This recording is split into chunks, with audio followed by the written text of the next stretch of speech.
Hello and welcome back to the sixth episode of a mighty Vishwashanti Gurukul's podcast, Abhivyakti Reflections Beyond Horizons. I'm Aparna Sharma And I'm Kashish Khattar. and we will be the hosts of today's episode. Here at MIT Vishwashanti Gurukul, we are deeply rooted in the values of ethical development, global consciousness, and holistic learning, fostering a culture that encourages both personal growth and academic excellence. Today, we spotlight an extraordinary leader, Dr. Parimala Subramanyan. A true visionary, she laid the legacy and the foundation for Vishwashanti Gurukul, a legacy that continues to inspire and transform lives. Her mission and vision live on, fostering growth and excellence. Thank you for being here with us, ma'am. Good morning to all of you, and namaskar. Namaskar. Namaskaram. Here at Gurukul, we strive to ensure that our students have the necessary life skills and competencies to function productively in an ever-changing society, whilst retaining Indian philosophies and values. Could you share a little bit more behind this inspiration and the inspiration behind this vision? Life skills has been a necessity since the human race has existed. It's more a want than an inspiration. When you say maybe life skills what we needed 10 years before, some of them may be redundant now, but then some basic human skills remain same. For example, the timetable which you have and after school activities which you have, the refectory timings, you're taught time management. Throughout our life, time management becomes essential, and that is one very important life skill. People who have managed time well have definitely become very, very successful in life. Same way, common sense. I'll give you an example. I was doing one of the schools. Now we're talking of life skills, okay? I was doing one of the schools in Pune, and the construction work was on. The laborers are generally the tribals. They're called as lamanis. The lamanis leave their babies with the older child. The older child is only 8 or 7, and the next child is 4, and the baby is 1 year old perhaps. I was just peeping out of my window because I was tired with my table work, and the 7 year, the older child, the oldest among the three, was hunting for water because it was summer. It was like this, like end of May or first week of April. She was hunting for water here and there. Finally, she found a pipe, water pipe. A water connection doesn't last, no? Because you have municipal connection, water coming only for some time. But look at the common sense or the skill, life skill she had.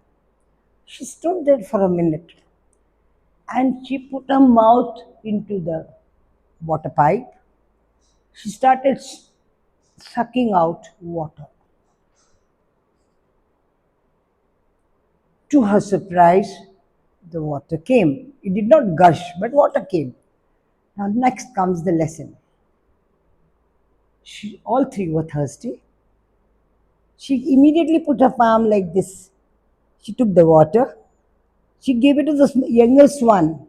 Then she pushed the second child, second brother next to her, put his mouth into the water pipe. He drank from the pipe, and finally she drank. Wow. This child is a laborer's daughter. She's not gone to any formal school. But these are life skills. Now you'll say, ma'am, how do you learn this? I think when you live together in a hostel or in a large family, these paucities and how to deal with paucities, is learned automatically because it is a situational learning, which is more important than what you learn in a class. Because a lot of our learning, even in IB school, we learn, but then many of them are not transferred into action or tested in life situation. One more, physical activities, skills when you say, keeping fit, and then mentally being alert, what's happening. We can do multitasking. Tipu Sultan could, I believe, could do 28 activities if I'm not wrong. So that mental alertness, these are the skills which you should imbibe to be successful and to head along in life. Yeah. I think it's interesting that you made the that you conflated, creating those life skills for yourself with living in an environment with other people, because I'm not sure what the correlation is there, but I do think it's noticeable that the difference between a nuclear family and a combined family is we often see their like traits when they treat Right. the way they treat other people, the way their empathy and stuff like that is very different. So kind of talking about like the school and the relationship in schools, in correlation to your work, um, we we kind of heed the bond between a teacher and a student, and the Guru-Shishya parampara and all of that. And so, what do you think today when it comes to the bond between a teacher and student, how that lives on today, and how do we incorporate that philosophy between the bonds of students and teachers today? Yeah. See, when we say Guru Shishya, it is teacher and taught. The first relationship, it happens between the mother and a child, it happens with the older sibling and the child, it happens with peer group, and in a school, it happens more with the teacher and a student. Well, the Gurukula system which existed, I'm not going to go back. You know how it was, what it was. The students there took it as their own ownership, and the teacher, the guru, and the guruma took the ownership of the children. Now you would say, ma'am, how does it happen in a present context? Yeah. In present context, the teacher owns the student. I can tell you my own experience when my students, when I say whomever I taught as a teacher, when they would write their exams, I used to get pangs. The connection was so deep. I knew them, they knew me. And those connectivity has lasted for 40 years, 50 years in some cases. So the teacher goes um, beyond a physical self of a student, connects mentally, connects emotionally, and I think connects spiritually also. You will say, ma'am, can you connect spiritually? See, now, when I say spiritually, I'm not saying you should chant, but then there are higher energies. You can send those energies to children. And when you're very, very selfless and very loving, those energies encompasses the class and the children and each student. One. Two, students have different needs. You cater to those different needs. What is Guru Shishya? It is that in a class, the program has to happen, it has to finish, the IB diploma, submissions have to last on some day, but the teacher plans backwards. She plans for every child in her mind. When the Dabba computer can plan so much, when the TV with a switch can on between channels, this is a human brain, teacher, guru. Then you qualify to be a guru. Otherwise, you're a tutor. You're a tutor. That is the difference. And this will remain for ages. So the Guru Shishya Parampara does not. So at Gurukul, because we are a residential school, I, I personally wanted that to flow, that love, that affection, that spiritual connect, to connect individually to each child. But when you come, your channel opens for me, and it opens completely for you. So there can be so many channels. If the dabba can have, why not my brain? Yeah.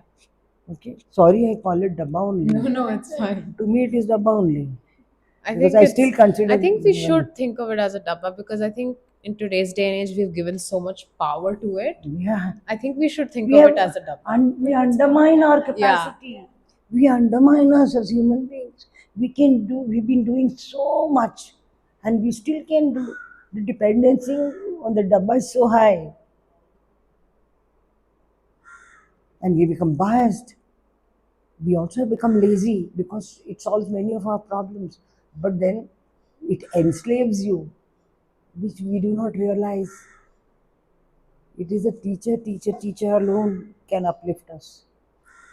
I Yes. think it was a very interesting point that you mentioned the energies because I do think when you're in a classroom, it could be the same classroom physically, but depending on the teacher that walks in the atmosphere of the student, how the student feels in the class, feels while learning, and their just approach to learning and their mood learning very much changes depending on the Well energy said. that the Very well teacher said. brings in. Very good. Very Even well if said. the topic may be something you love, something you don't love, I feel like the energy the teacher brings could totally change that.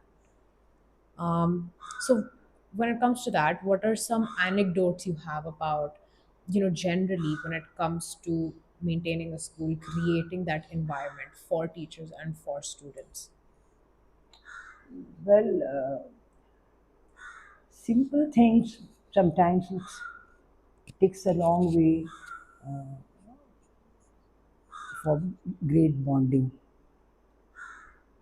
When I took over Gurukul, we did not have building.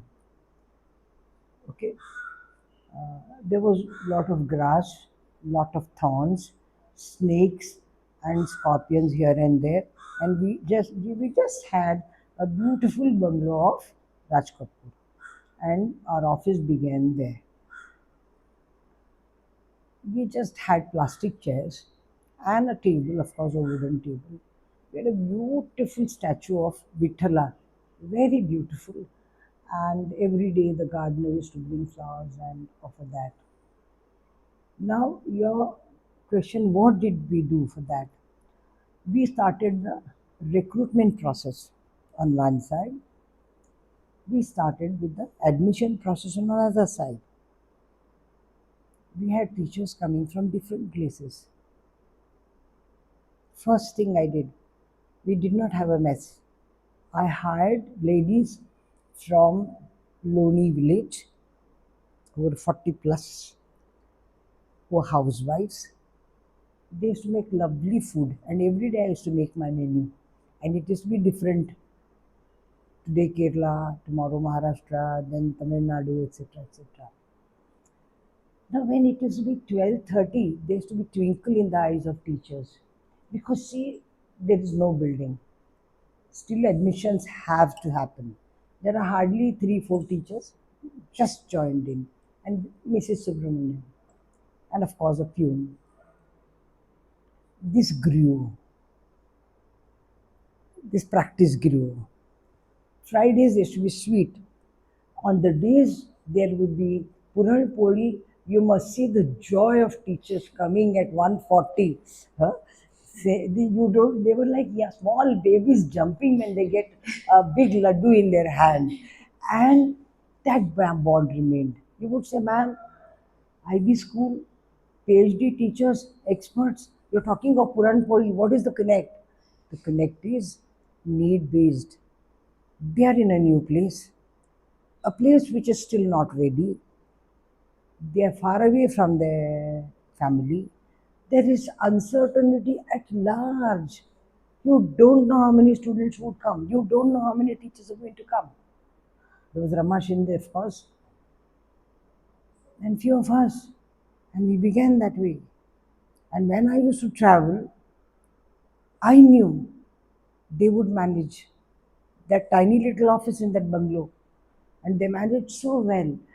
and I had a press conference in. I don't know whether I am deviating from your question, That's all. but these are thoughts. I traveled to Ahmedabad. There was a press conference. The hall was full. I finished my press conference, and of course, afterwards, I generally used to counsel parents. And I left for Indore. And I get a call in the next day morning from the site director, Mr. Patil is still there. Madam, I said, yes. चार पालक आले, चार पालक. म्हटलं सो कुठनं? गुजरातवरनं. काय म्हणतात रे? सगळे म्हणे 4-4 लाख रुपये आणलेत, कॅश देत आहेत, काय करू? We had not printed forms. We did not have receipts. We did not have proper office. What is this? What is this? This is Gurukul. Because there was so much in the concept. There was so much in the dream. It was so much a need of that time and even today for the world to have a school which would not only give students Indian values, Indian culture, teach them for universal love, affection, compassion, accepting people with whatever is the difference, whether it is color, whether it is intelligence, whether it is look, accept human beings unconditionally and pour out your love. The more you give, the more it comes. It's like a well. More the water you take out from the well, it seeps more. The earth gives more water to the well. It is that which brought people. The dream which we dreamt together to see the future of the world, something which is so happy, so contented. I think that's a really beautiful philosophy, and I think that's also one of the most beautiful parts of Gurukul, that excellence that you can get in terms of education, which we get, of course, from the IB program, but also really sticking to your roots, retaining that hospitality, those Indian philosophies, those things that kind of ground us into what our culture is, and bringing us really back to where we started. So thank you for that. Speaking of Indian philosophies and culture, on campus, close to the river, there are ashrams along the Yes. bankside. Yeah. I'd love to know a little bit more about those ashrams, when they were established, why, what resides there. See, the ashrams were established later. The building came, this thing, it has got seven, this thing, based on Saptarishis.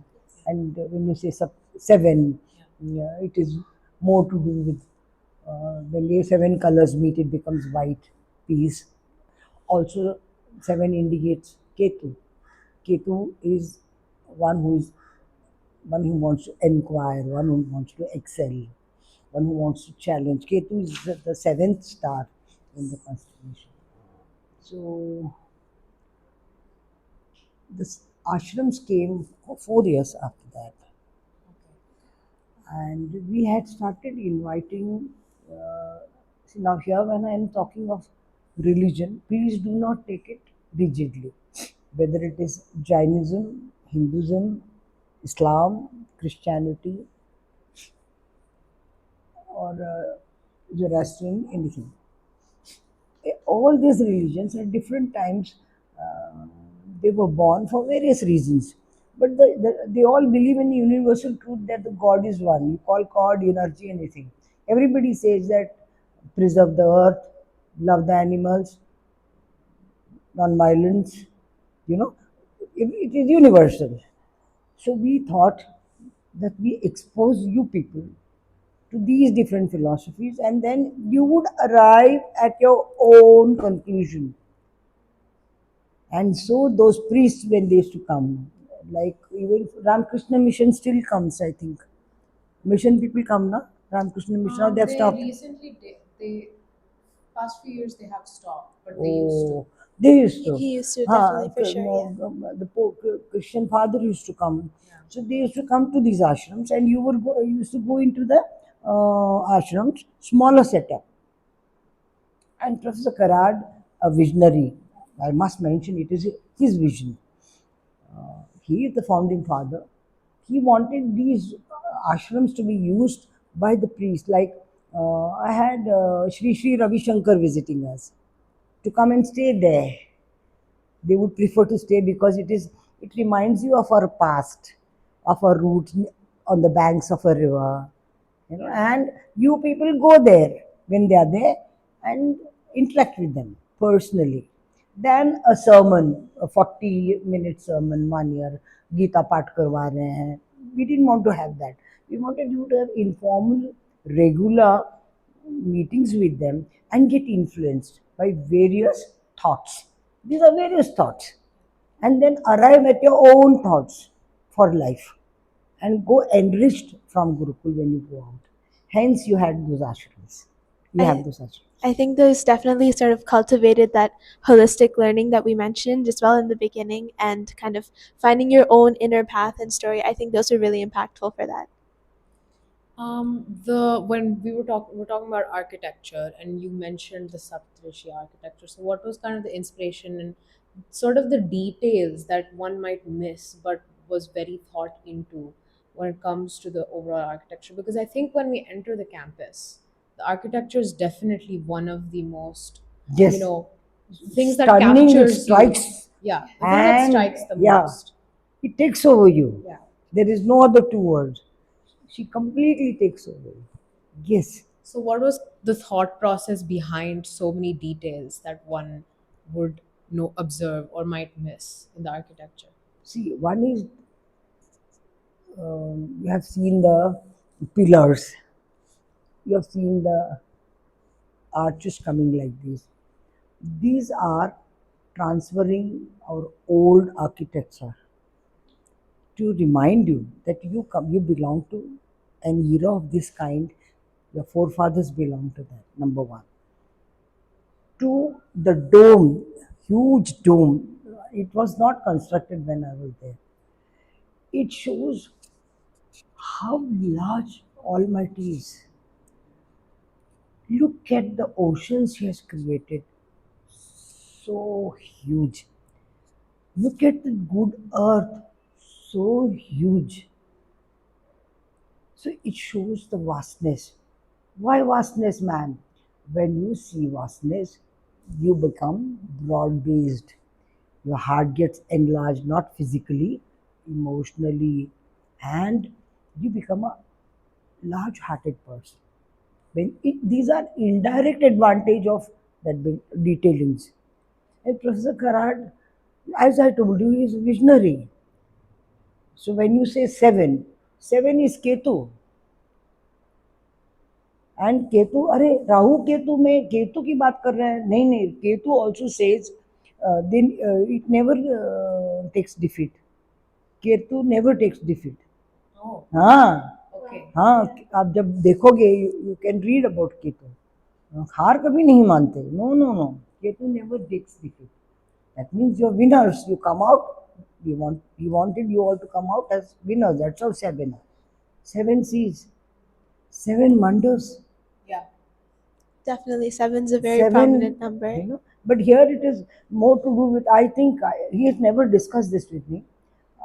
Professor Karad only called me and said, ma'am, I remember how it began. See, like we say, wars are fought here. Yeah. So institutions also may first dreamt here. So Professor Karad called me in the evening.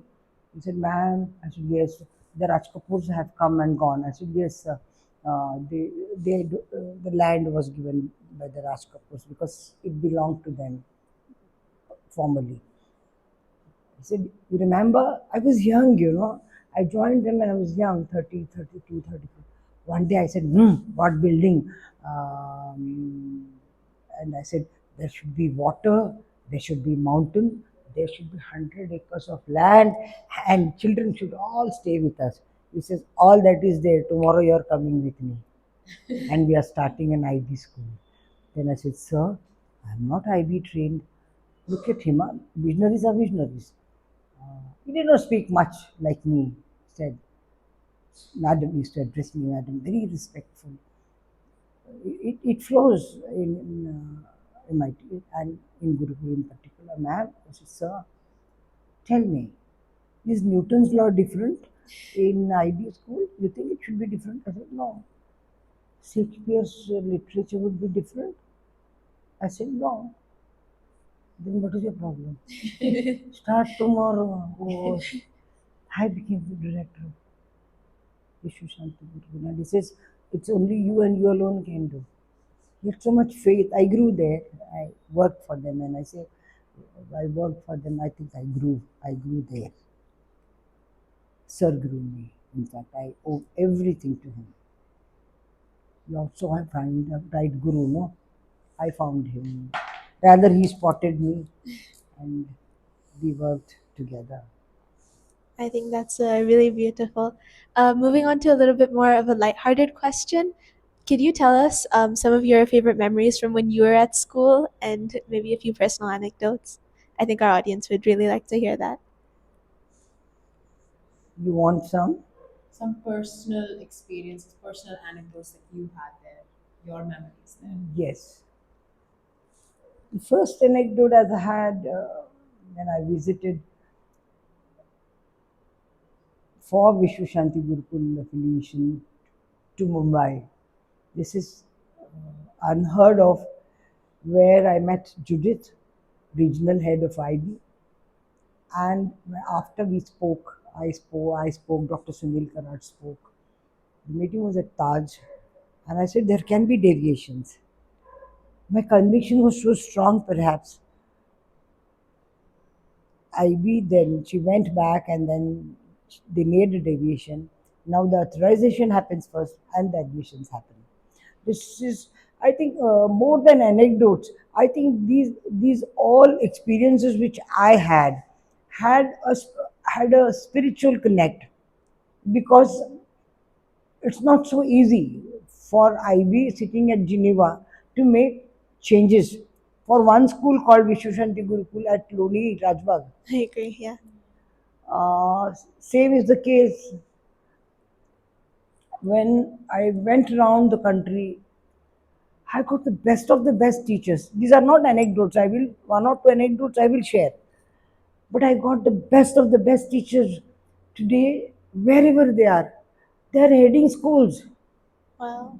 They were all teachers, or my colleagues, rather. My partners, my partners in how they walked in. Small towns, small places, but they excelled. We would, I'm sure, Gurukul must be missing them. That was the kind of staff we had then.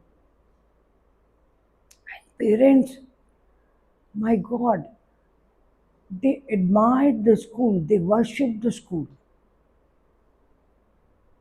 Any circular was treated as order, and the parents stood like rock.